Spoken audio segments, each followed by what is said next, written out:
Olá, amigos tricolores. Vejam só o que a mídia está falando após o jogo de ontem entre São Paulo e Águia de Arabá, um jogo em que o tricolor ganhou por 3-1. Vejam só a seguir. Fiz esse elogio no Linha de Passe, eu gostaria de repetir aqui, só porque é outro programa. Fique à vontade. Arena das Dunas, aparentemente o melhor gramado do Brasil. Uma coisa fora do normal. Liga TV passa rápido assim no jogo do Corinthians ontem, parecia que não era um jogo do futebol brasileiro. Mesmo porque teve Fortaleza e Vasco no Castelão, Sim. terrível. E o Léo Bertozzi informou ontem que a Conmebol já avisou o Fortaleza, escuta, se não arrumar, não tem mais jogo aqui. Isso. Olha o que está acontecendo na discussão, gramados sintéticos, gramados naturais, gramados bons, gramados ruins. A Arena das Dunas, um tapete, um negócio fora do normal, então é preciso elogiar também, porque nesse caso a gente praticamente só critica. E o São Paulo dominou completamente o Águia hoje, cometeu uma falha num rebote, numa situação em que o jogador do Águia acertou um chute espetacular, maravilhoso, um tremendo gol, né? Para o Águia, talvez esse momento seja o que fique, porque você não espera passar para a próxima fase da Copa do Brasil quando você enfrenta um time da Série A. São Paulo num bom momento, de novo, uma boa atuação com uma equipe completamente diferente, né? Não estamos acostumados a ver essa escalação e, assim, diante de um adversário tão inferior, São Paulo superou a sua falha, o gol de empate demorou 1 minuto, logo depois São Paulo já estava na frente. O Luiz Gustavo fez mais um gol, né?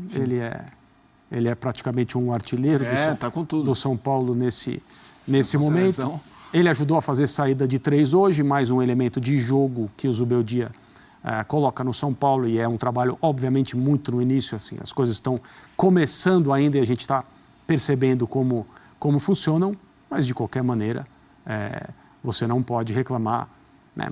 Se a única falha depois de um jogo tão dominante foi uma situação de rebote na área, que ainda teve, do ponto de vista são paulino, o azar, entre aspas, do jogador adversário pegar na bola como pegou. Dá para dizer que foi uma bela noite, um bom resultado. São Paulo segue bem. Ô Zupá, quando você olha para essa equipe, você consegue pensar, é um São Paulo que olha para o time... Me desculpa, Marcela e amigos, o jogador do Águia não podia ter sido expulso, não deveria ter sido expulso. Pois é, a gente tem que falar sobre isso. Marcos falou do VAR no lance que o Rua perde o gol, mas foi uma intervenção do VAR completamente inapropriada. Sim, concordo. O árbitro tinha dado amarelo, o VAR chamou, interferiu, ele tira o amarelo, dá o vermelho, assim, injusto. Não precisava. A decisão dele no campo estava muito ok. Muito, muito tranquila. E aí, é claro, São Paulo, eu creio, ia ganhar do mesmo jeito, mas aí você coloca uma situação de inferioridade numérica que também ajuda a explicar por que o São Paulo teve tanta posse. Pois é, os 75%, né? Inclusive, a gente estava na redação conversando, eu acho que o Zupa talvez discorde de você, mas eu não sei se ele repensou. Um pouco impressionado com o pé na cara. A altura. Mas é que, assim, ele é muito sem querer, né? Que o jogador, a intenção não o jogador do São Paulo, ele tá indo para lá e acaba machucando. Mas o Zupa falou, olha, não tem intenção, mas está meio alto demais esse pé. E aí o Zupa achou exagerado. A regra assim. não se preocupa com intenção mesmo.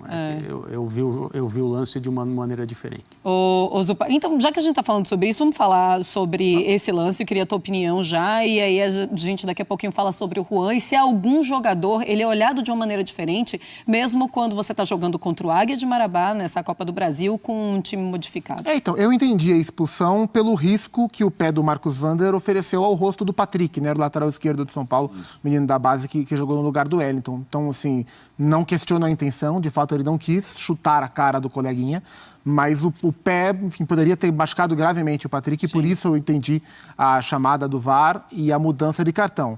A gente acho que pode aqui discutir se o VAR deveria ter chamado porque o árbitro viu o que aconteceu, né? Não é o tipo de agressão ou de lance que o árbitro não viu e aí o árbitro viu o que aconteceu, tanto é que ele deu o cartão. Né? Mas a expulsão eu concordei. E teve um impacto no jogo, mas o jogo já era um jogo de 75 de posse para o São Paulo naquele instante. Era o São Paulo que amassava o Águia. Tanto que depois da expulsão, eu imaginava que fatalmente ali o São Paulo abriria o placar, e o que acontece é o inverso. Né? Eu acho que acabou interferindo pouco no ritmo do jogo. Eu acho que tirou mais possibilidades do Águia tentar mudar o que era o jogo. Sim. Mas o jogo não mudou depois da expulsão. Claro que ficou mais fácil para o São Paulo construir a vantagem que construiu de 3-1 e garantir aí a sua classificação quase que de forma certa. E aí você acha que, por exemplo, o Juan ganha pontos numa partida como hoje? Pode olhar, quem sabe, uma titularidade? Não, titularidade não. Nenhuma chance para o Juan ganhar titularidade, especialmente pelo lugar que ele jogou. Ele jogou no lugar do Caleri. Não vai ganhar titularidade. Mas se fosse pela ponta, também não dava. Então, mas acho que especialmente no lugar do Caleri. Sim. Se tem alguém que não vai sair desse time, meu chapa, é o Jonathan Caleri. Qualquer outro a gente pode discutir. Exato. O Caleri não vai sair do time. Até porque ele machuca, e quando machuca ele quer voltar rápido, enfim. Eu acho que alguns jogadores ganharam pontos nesse sentido. Acho que o ritmo de jogo do Luiz Gustavo é importante, Sim. Especialmente pela lesão do Pablo Maia, né? Especialmente pela lesão do Pablo Maia, porque o Bobadilla é um jogador é um segundo homem de meio campo, um cara mais de saída. Sim. Com potencial, acho que ele vai desenvolver bem no São Paulo ainda. O Luiz Gustavo é um cara que segura, como o André falou, faz saída de 3 entre os zagueiros. O Nestor também ganhar minutagem, né? Também, super importante. O Nestor é um cara que, se tiver numa boa fase, pode incomodar. Eu gostei do jogo do Galopo. Eu acho o Galopo um cara sempre muito voluntarioso, sempre muito afim de melhorar o seu status dentro do elenco. Ele né? É um jogador técnico, né? Refinado.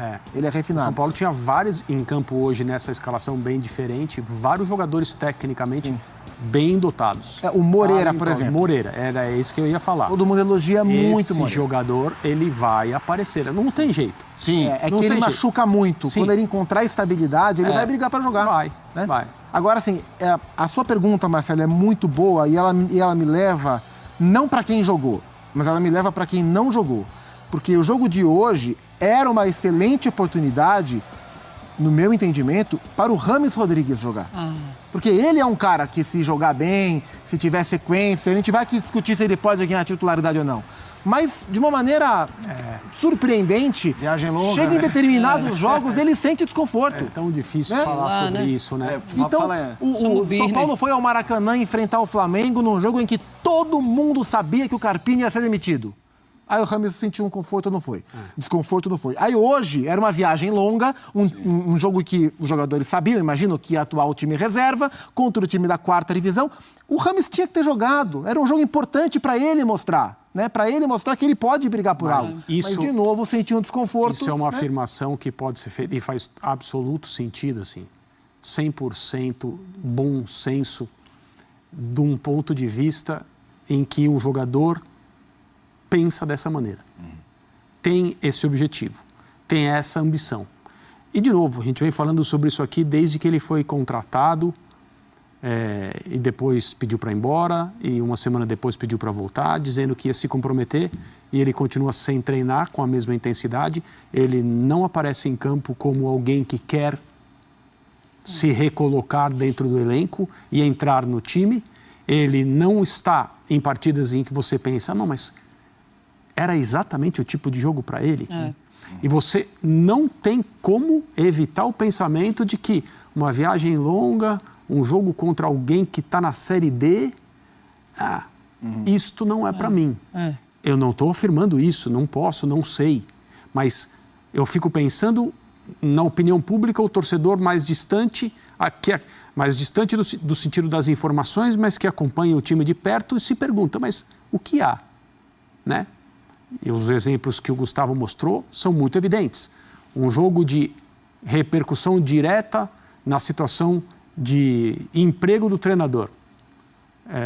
Sentiu. Hoje, Copa do Brasil, uma aparição só de reservas, também não está legal.